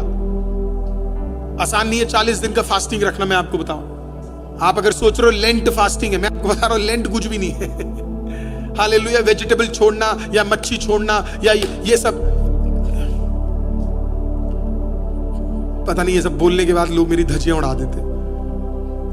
कम ऑन चर्च, इस साल निकलो इन सब चीजों से और थोड़ा कठिन उपवास के अंदर घुसो. कठिन. सिर्फ थोड़ा सा मीट छोड़ना, पूरी जिंदगी तो हम यही करते आए. You want to do something very hard, you want to receive that power, you want to receive that anointing, get into the presence of the Lord and receive that power. जितना शरीर टूटेगा उतना आत्मा के काम बढ़ेंगे. आप किसी को भी उठा लो, रीनार्ड बॉन्के से आप पूछ लो, उनकी किताब पढ़ लो.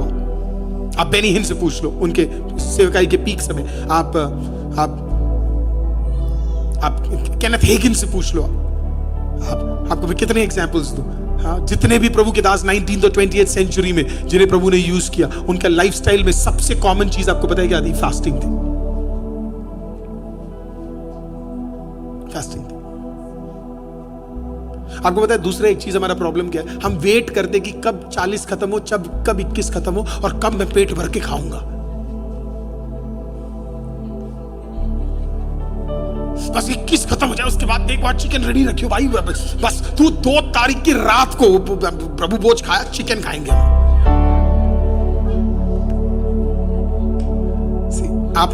आपने खाना तो छोड़ दिया पर लालसा नहीं छोड़ी.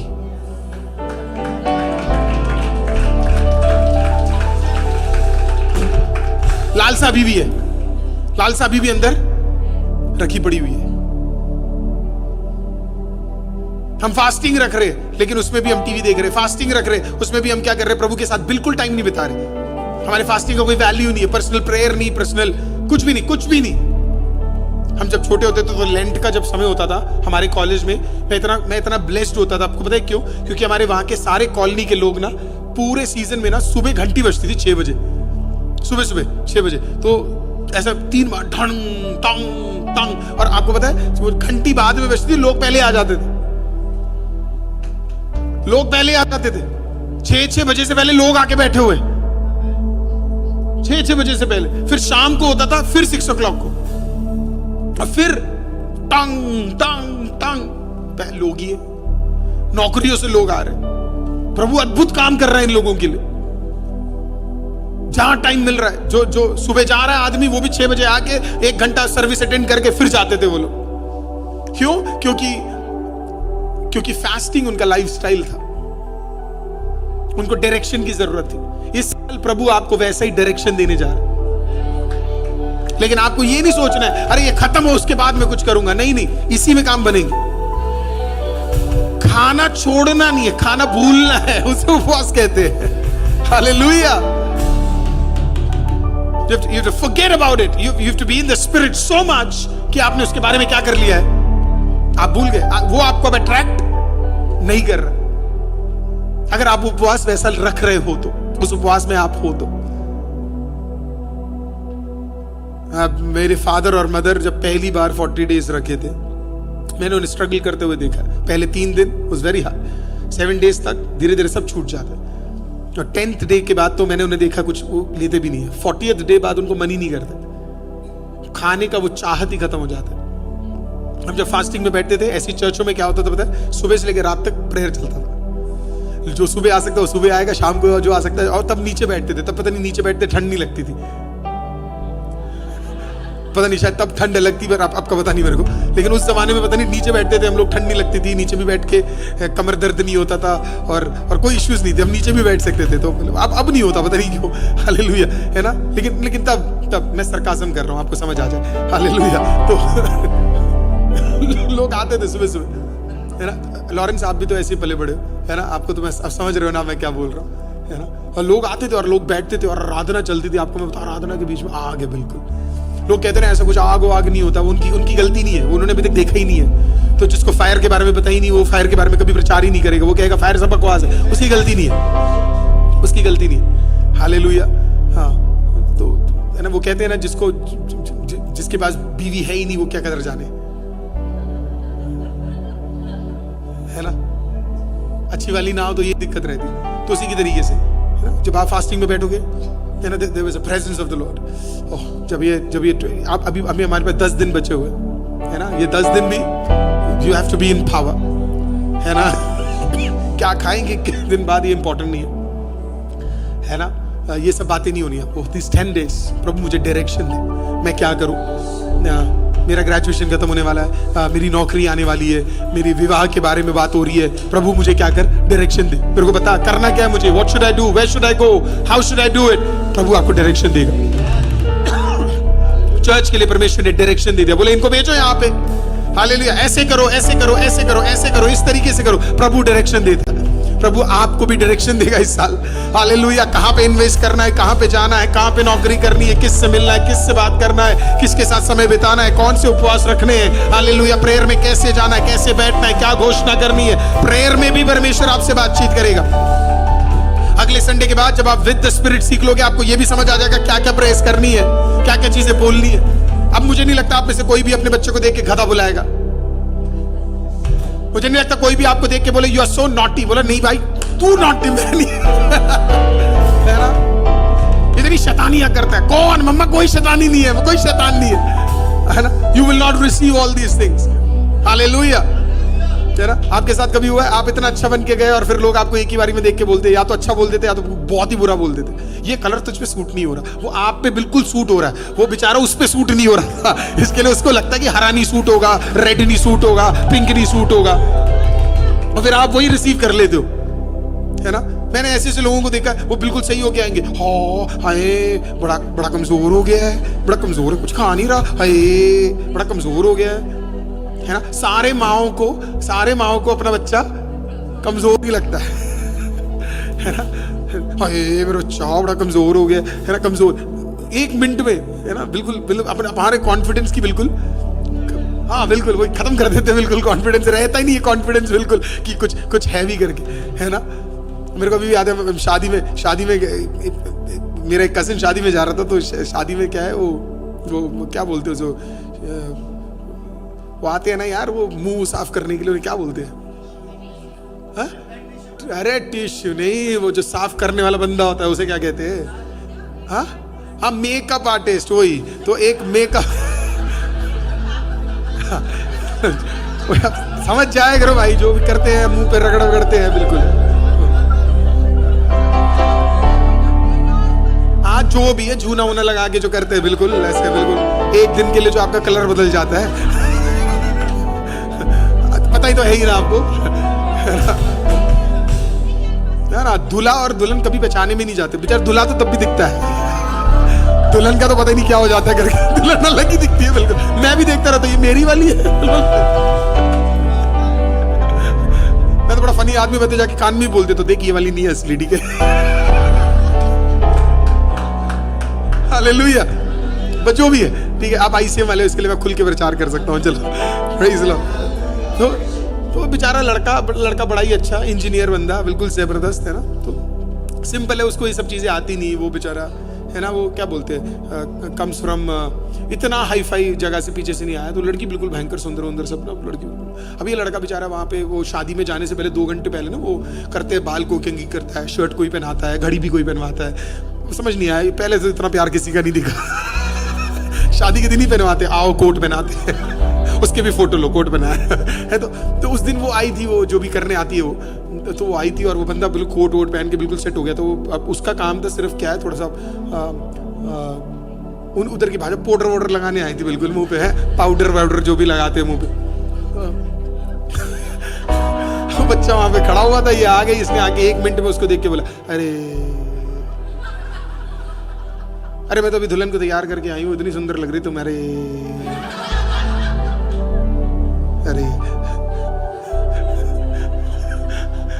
बेचारा 15,000 का कोट पहना हुआ था, है ना।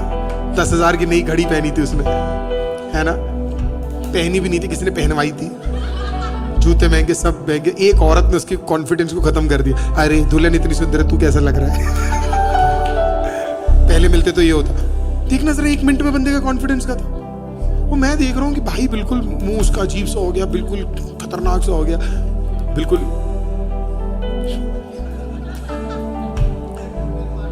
तो मैं बिल्कुल उसको देखा, मैं वो बिल्कुल परेशान हो गया। वो मेरे को मैंने उससे पूछा, भैया क्या हो गया, क्यों? बड़े तो भैया क्यों परेशान हो रहे हो, क्यों इतना? कहती यार मेकअप जो भी करने आती है ये तो बोल रही मैं बिल्कुल ही अजीब लग रही हूँ। मैंने जो बोला मैं आपको इधर लाइव में नहीं बोल सकता, पर मैं बड़ा कॉन्फिडेंट आदमी हूँ। जब मैं बोलता हूँ तो फिर ऐसा बोलता हूँ कि लाइव वाले लोगों को नहीं बोल सकता, इधर के लोगों को बोलता हूँ।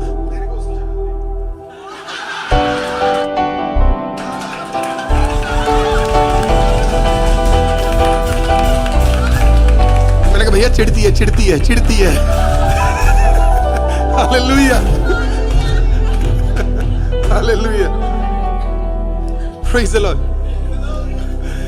गलत लोगों से गाइडेंस नहीं लोगे 2025 में।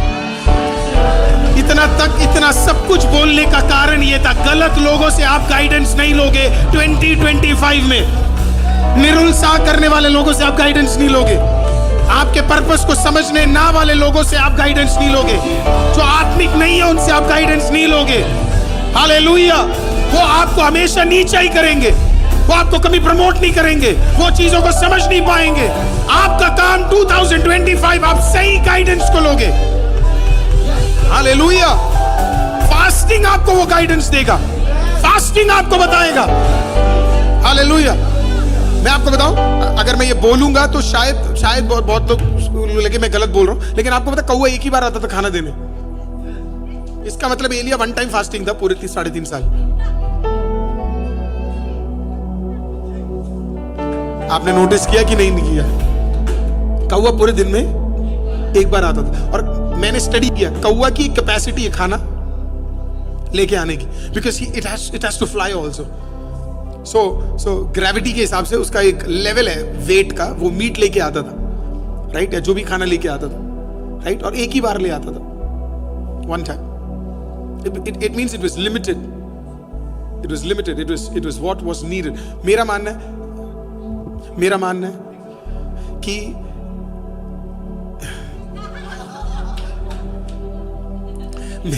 है कि वो तब भी उपवास रखती। He was very focused man, Elijah. Elijah को खाने से नहीं मतलब था। एलाइजा को पता था 3.5 साल जब खत्म होंगे, एलाइजा को पता था सिर्फ बारिश वापस नहीं आनी, एलाइजा को पता था आग उतरनी है। और एलाइजा ने कहा प्रभु अगर वो आग उतरना है तो उसका एक कॉन्सिक्रेशन और उसका एक प्राइस मुझे पे करना है। 3.5 साल वो दुनिया के सबसे ताकतवर मिरेकल के लिए वेट कर रहा था। इससे पहले ना इसके बाद कभी ऐसा हुआ है कि आग स्वर्ग से नीचे उतरी है, ना इससे पहले ना इसके बाद। देखना जरा 3.5 साल एक सेवकाई के लिए एक टाइम वो खाना खाता था। हालेलुया, क्योंकि उसे पता था अगर आग उतरना है, 400 बाल देवताओं के लोगों को खत्म करना है, अश्लीलता को खत्म करना है, जेज़ेबेल को हिलाना है, आहाब के धंधे को बंद करना है। 3.5 साल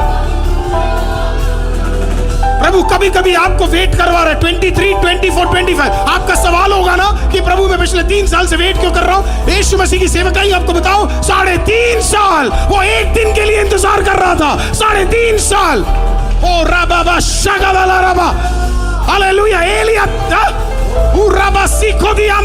यीशु मसीह 3.5 साल किसका वेट कर रहा था आपको बताए?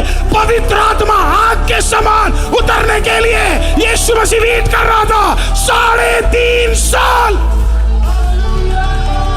एलिया भी वेट कर रहा था 3.5 साल किसके उतरने का? Hallelujah, praise the Lord.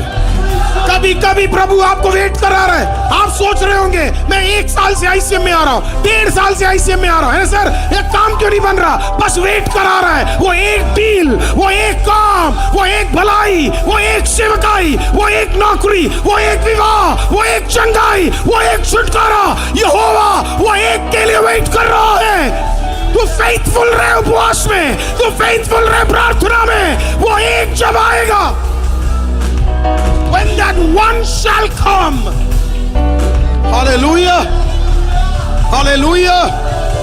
मैंने भूखंड में किसी को नहीं देखा आग सीधा वेदी पे सीधा।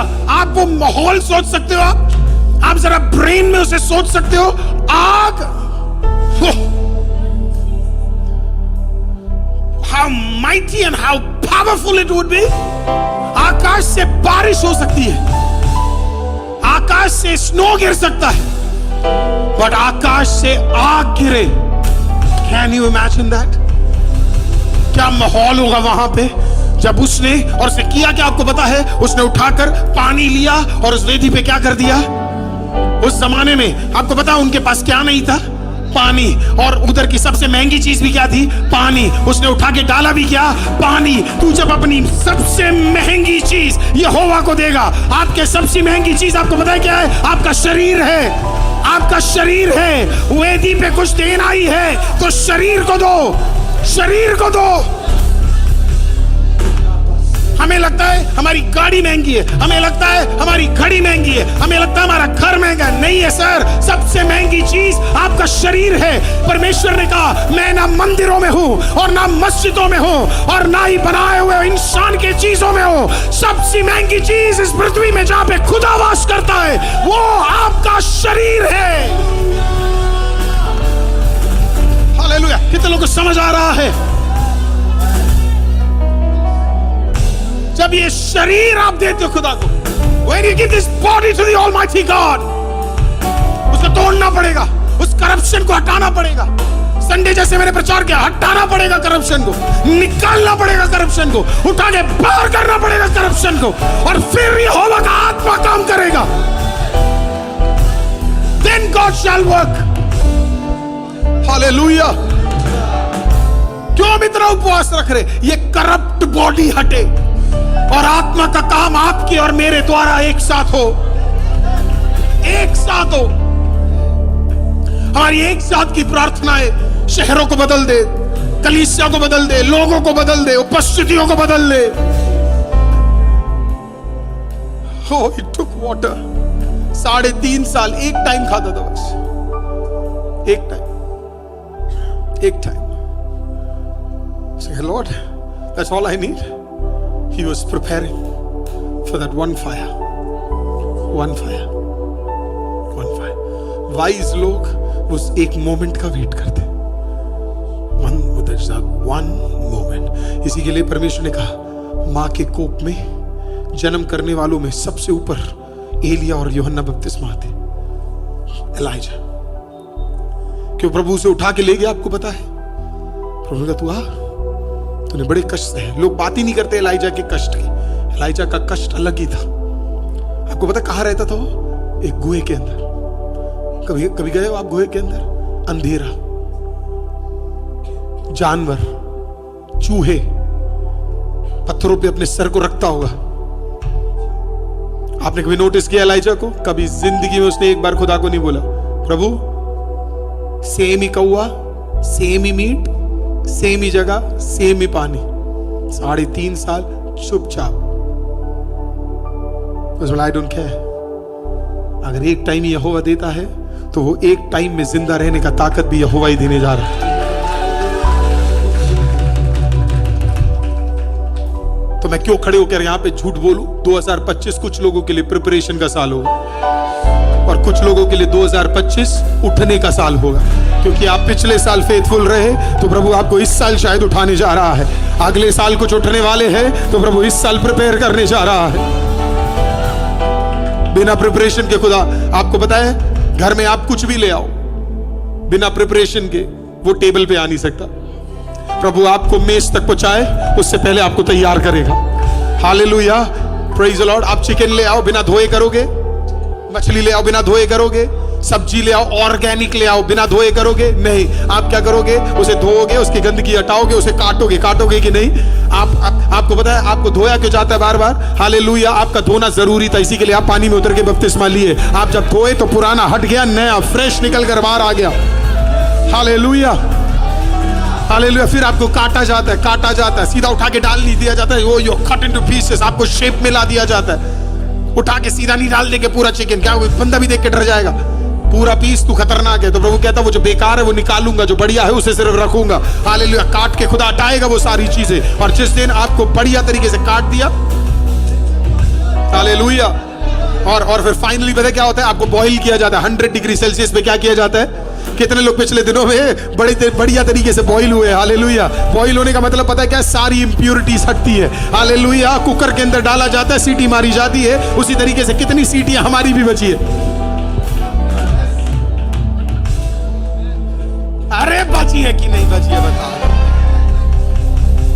Hallelujah, praise the Lord. कितनी धज्जियां उड़ी हमारी। हालेलुया। जब तक हमारी सीटियां नहीं निकलेंगी तब तक हम सॉफ्ट नहीं होंगे। हालेलुया, हम टेस्टी नहीं होंगे। हालेलुया। हमारे असली स्वभाव को देखा जाए तो दुनिया का कोई आदमी हमारे साथ रह नहीं सकता, जानवर तो दूर की बात है। हालेलुया। पर आज हमारी पत्नी भी हमारे साथ, हमारे माँ बाप भी हमारे साथ, हमारे बच्चे भी हमारे साथ। आप जानते हो क्यों? क्योंकि सीटी बजा बजा के परमेश्वर ने क्या किया है? हमारे आदतों को बदल कर सॉफ्ट कर परमेश्वर ने हमें बढ़िया किया है। हालेलुया। और जिस दिन परमेश्वर को लगेगा डन हो गया बेटा, सीटी हम, हालेलुया, प्रभु आपको छुपा के रखेगा। कुकर खुलेगा, आपको जब सर्व किया जाएगा, वो जो आपसे मिलेगा, जो आपसे बात करेगा, वो कहेगा oh my God, this is so tasty, this is so tasty, this is so tasty, this is so tasty. Hallelujah. मैं तुझे भी चखने वाले कई लोग कहेंगे इतना बढ़िया बंदा है, इतना अच्छा बंदा है, ये कितना जबरदस्त व्यक्ति है, ये कितनी अच्छी बहन है। हालेलुया। समझ आ रहा है कि नहीं? टाइम खत्म हो गया, तीसरा देख ले। और आपके पास टाइम है, आप मना भी नहीं कर सकते। Praise the Lord. हालेलुया। तीसरा और आखिरी, तीसरा डिलीवरेंस क्या होता है? तीसरा डिलीवरेंस, तीसरा deliverance, this is the most powerful. This is my heart. यही मेरी प्रार्थना है। जोएल की किताब 2 अध्याय, जोएल की किताब 2 अध्याय, वर्स नंबर 13, 13वां वाक्य। जोएल की किताब 2 अध्याय, उसका 13वां वाक्य। Please read it.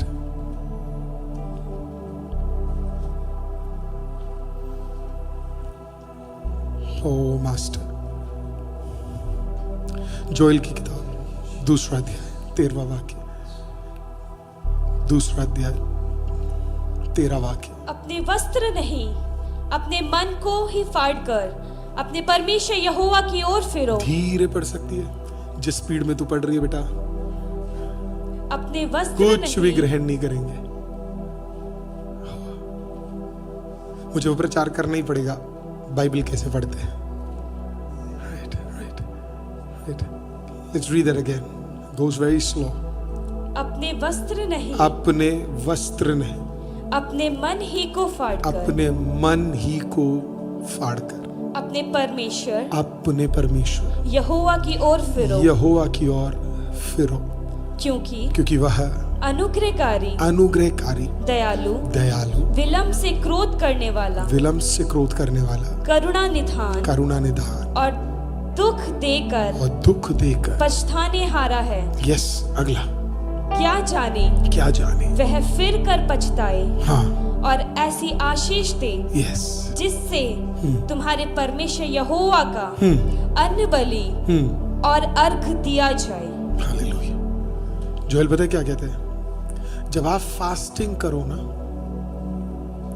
You have to cry out and break your habits.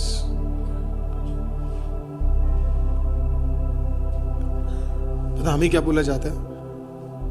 कई बार बोला जाता है, अच्छा तू व्यभिचार कर रहा है। शैतान हमें सबको पता है, सबसे ज्यादा मसीह लोग किस में फंसे? गिल्ट। शैतान हमारे माइंड में पता है क्या डाल के रखता है? गिल्ट। तू सही नहीं है, तूने रात को ये देखा, तूने पिछले महीने ये किया, पिछले साल तूने ये किया। तो हमारे माइंड में क्या करता है? गिल्ट देता है। आपको तो बाइबल क्या कहती है? बाइबल कहती है जब आपके अंदर गिल्ट हो तब भी आप उसी गिल्ट को लेकर किसके पास आओ पता है? यहोवा के पास। Come to the almighty God. दूर मत रहो, उपवास के साथ परमेश्वर के पास आ जाओ and cry out to God, cry out to God. आपको और मुझे परमेश्वर के सामने पता है क्या करना है? We need to cry out to the almighty God. हमें लिटरली उन आदतों को ब्रेक कर कर फ्री करना पड़ेगा। आपको एग्जाम्पल दूं, आपको एक क्लासिक एग्जाम्पल देता हूं। छुटकारे क्यों नहीं होते? Classic example. आपने हन्ना के बारे में सुना है? प्रभु ने हन्ना को पहले ब्लेस्ड किया हुआ था, पर हन्ना के पति ने एक दूसरी शादी भी की हुई थी, और जिसके साथ हन्ना अब हन्ना का जो पति है, मतलब बड़ा कंफ्यूजिंग है, मेरे को आज तक ये लोग समझ नहीं है, पर जो भी है, वो प्यार हन्ना से करता था, लेकिन बच्चे सारे पैदा किसके हो रहे थे? फिनेहास के हो रहे थे, राइट? पेनिन्ना के सारे बच्चे हो रहे थे, पर प्यार वो ज्यादा किससे करता था? हन्ना से। He loved Hannah, right? ये वचन सुनने के बाद आप दो शादी नहीं कर सकते, तो right? So he loved her, she was a noble woman, पर एक ही प्रॉब्लम थी उसकी, जब वो दूसरी औरत के भलाई को देखती थी ना, वो उसमें खुश नहीं हो पा रही थी, वो उतना ही दर्द में हो रही थी कि मेरा क्यों नहीं हो रहा, मेरा क्यों नहीं हो रहा, मेरा क्यों नहीं हो रहा। अब जब उसने पहला क्वेश्चन कर दिया मेरा क्यों नहीं हो रहा, तो जो उस क्वेश्चन को फिर अगला पता है किस में बदल गया? कड़वाहट में बदल गया, बिटरनेस। वो इतनी बिटर हो गई कि वो अपने पति से भी गुस्से होने लग गई, वो सवाल जवाब करने लगी। कुछ थियोलॉजियंस बोलते तकरीबन 13 साल और कुछ बोलते 18 साल हन्ना को बच्चा नहीं हुआ। किसी का 13, कुछ कहते 13, कुछ कहते 18। हम अभी के लिए मान लेते 13 से 18 साल उसको बच्चा नहीं हुआ, पर बगल वाले बहन को क्या हो रहा है? बच्चे बच्चे हो रहे हैं। She was unable to get happy। अब उसको हो ही क्यों नहीं रहा था बताया? क्योंकि उसके अंदर कड़वाहट थी, बिटरनेस था, वो आनंदित नहीं थी, वो खुश नहीं थी, वो ये समझ नहीं पा रही थी कि प्रभु का एक टाइम है, वो ये समझ नहीं पा रही थी कि प्रभु हर चीज अपने समय पे करता है। वो बिटरनेस था। इस बिटरनेस की वजह से क्या था आपको पता है? उसका बच्चा नहीं था। लेकिन फाइनली हम पढ़ते हैं एक दिन वो मंदिर में गई, उसने घुटना टेका, कोई और नहीं था। बाइबल बताती है उस दिन वो कड़वाहट के साथ नहीं गई, उस दिन वो कड़वाहट को हटाने गई। अब उस प्रेयर को कभी पढ़ना, जब उसने अपनी कड़वाहट को हटाया और वो चिल्लाने लगी प्रभु के सामने, भयंकर तरीके से रोने लगी, और जब वो रोई उसके अंदर से वो चीजें जब निकली तो एली पुरोहित भी आकर डर गया। उसने बोला क्या आप कहीं पी कर आई है क्या? क्योंकि ऐसी आराधना कभी एली पुरोहित ने सुनाई नहीं, ऐसा आराधना था ही नहीं इज़राइल में जो इतनी आवाज उठाकर खुदा के सामने आराधना करे। लेकिन उस दिन वो बच्चा नहीं मांग रही थी, उस दिन वो अपने कमियों को अपने में से दूर कर रही थी। प्रभु को पता था इसके अंदर पैदा होने वाला, वो 10 पैदा कर ले, लेकिन इसके अंदर पैदा होने वाला एक राजाओं को अभिषेक करने वाला, हालेलुया हालेलुया, आर्क को उठाने वाला, आमीन, वो एक जो इसके अंदर आने वाला था।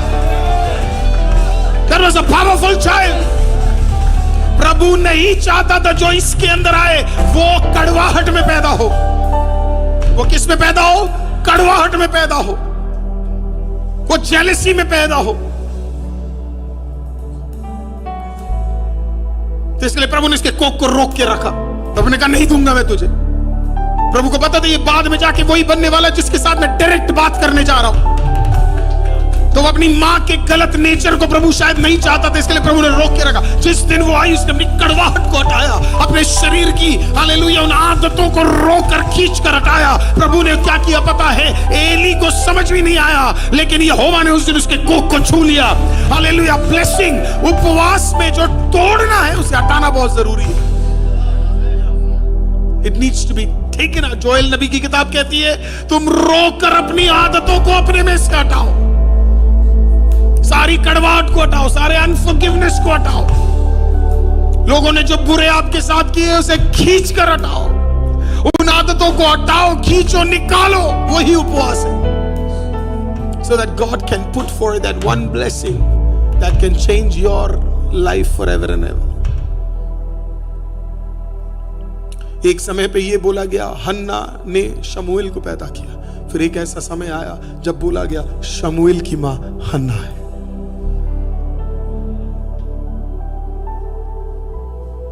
ऐसी कौन सी चीजें जो हमें हटानी है उपवास में? ऐसी कौन सी आदतें हैं जो हमें हटानी है? मैं खत्म कर रहा हूं। जब मैं अफ्रीका में गया, मैं एक सेशन के लिए वहां अफ्रीका में गया, मैं आपको बता रहा हूं, it was such a blessed time. मैं एक जेल में, और मैंने ये चीज पहले बताई हुई है, I don't know we have the pictures or not, but jail में और उसके अलावा मैं एक जंगल में प्रचार करने जाता था, और कुछ भी प्री प्लान नहीं था, पर जब मौका मिला तो मैंने पीछे भी नहीं हटा। मैं आपको पता है हम लोग एक दिन में 2 सेशन मेरे होते थे। एक मैं मर्दों के बीच में प्रचार करता था, फिर एक औरतों के बीच में मैं प्रचार करता था, और उसके बाद फिर एक जंगल होता था, छोटा सा एक तबीला जैसा होता था, फिर वहां पे हम प्रचार करते थे। फिर उसके बाद फिर कॉन्फ्रेंस होता था, तो कॉन्फ्रेंस में भी प्रचार करते थे। तो मुझे इतना मजा नहीं आता था कॉन्फ्रेंस में जितना मुझे 2 जगह पे प्रचार करने में आता था, क्योंकि सिंपल प्रचार थे, परमेश्वर के सुसमाचार हम सुनाते थे। आपको पता, जब मैं अफ्रीका गया ना, उनमें से कई लोग जब प्रचार हुआ ना, प्रचार होने के बाद जब 1, 2, 3, 4 दिन जब बीत गए और एवरीडे जब हम वचन बांटते थे, आपको पता है क्या हुआ? जब पाप का बोध हिट किया इनको, मैंने देखा लोग जो लास्ट प्रेयर होता है ना, मिट्टी में, मतलब क्योंकि कोई पोडियम या कुछ भी नहीं है। अगर if I had that picture मैं आपको दिखाता, कोई पोडियम या कुछ नहीं, मैं प्रचार कर रहा हूँ, मेरे साथ एक सिस्टर है जो जेल में क्या कर रही है, फ्रेंच में ट्रांसलेट कर रही है, और दूसरी जगह में एक दूसरी भाषा में कोई दूसरा मुझे मदद कर रहा है। तो मैं क्या देखता हूं, जब प्रचार चल रहा है, 1 आध 2 3 दिन धीरे धीरे माइंड चेंज हो। मैंने कभी इतना ये इंडिया में नहीं देखा। मैं देख रहा हूं वो लोग घुटना टेक के रो रहे, पाप किया करके वो बोध है ना, उसके लिए रो रहे, जैसे प्रभु की आत्मा ने उनको जब याद दिलाई कि ये चीजें हैं। ये भी जानता उनमें से एक को, वो बंदा जेल जा रहा था, तो बीच में चाय के लिए रुका, तो प्रचार सुना उसने, प्रचार जब प्रचार खत्म हुआ तो उसने उस प्रचारक से पूछा कि क्या मुझे नंबर मिल सकता है, मैं जब भी मैं वापस आऊंगा, थैंक यू, जब भी मैं वापस आऊंगा, right, not this one sir, जब भी मैं वापस आऊंगा मैं आपको कांटेक्ट करूंगा। वो बंदा जेल गया, इंतजार किया, बाहर निकला, उस नंबर को रखा, कॉल किया और फिर बोला मैं आ रहा हूं, और आकर प्रभु यीशु को ग्रहण किया, आगे बढ़ा। अभी उस व्यक्ति से वो मिला है, आज दुनिया के विभिन्न कोनों में जाकर वो परमेश्वर का सुसमाचार सुना रहा है। हालेलुया। कैमरून में प्रभु ने उसको एक इतना जबरदस्त बड़ा चर्च दिया हुआ है। Hallelujah. When you are so serious कि आपको प्रभु से कुछ रिसीव करना है, तो आप खुदा की उपस्थिति में जाओगे और वो सारी चीजें आप और मैं निकालेंगे जो हमारे अंदर गंदगी है, उसको हम हटाएंगे, and we will ask forgiveness from the Lord, because the presence of the Lord is so powerful. फिर आप कभी जिंदगी में नहीं बोलेंगे कि इसके वजह से मैं नहीं बढ़ रहा, ये बंदा सही नहीं है, परिवार में मेरी गलती होगी, ये हो गया, वो हो गया। It's me, it's me, it's me, it's me. Joel की किताब कहती है कि वो गया और वो रोया। फास्टिंग यही है प्रिय। अगले 11 दिन अगर आप उपवास रख रहे हैं, sit down in the presence of the Lord, और फिर वो जो आदतें हैं ना, हमारी टेम्पटेशंस है ना, उसे खींच के हमें बाहर निकालना। वो जो युद्ध है ना, that should get real. You fight with your flesh, and that is what fasting is. You fight with your flesh. Bible कहती है उसी अध्याय में, और फिर जब आप फ्लैश से फाइट करोगे, ऐसे दिन आएंगे जब जवान दर्शनों को देखेंगे।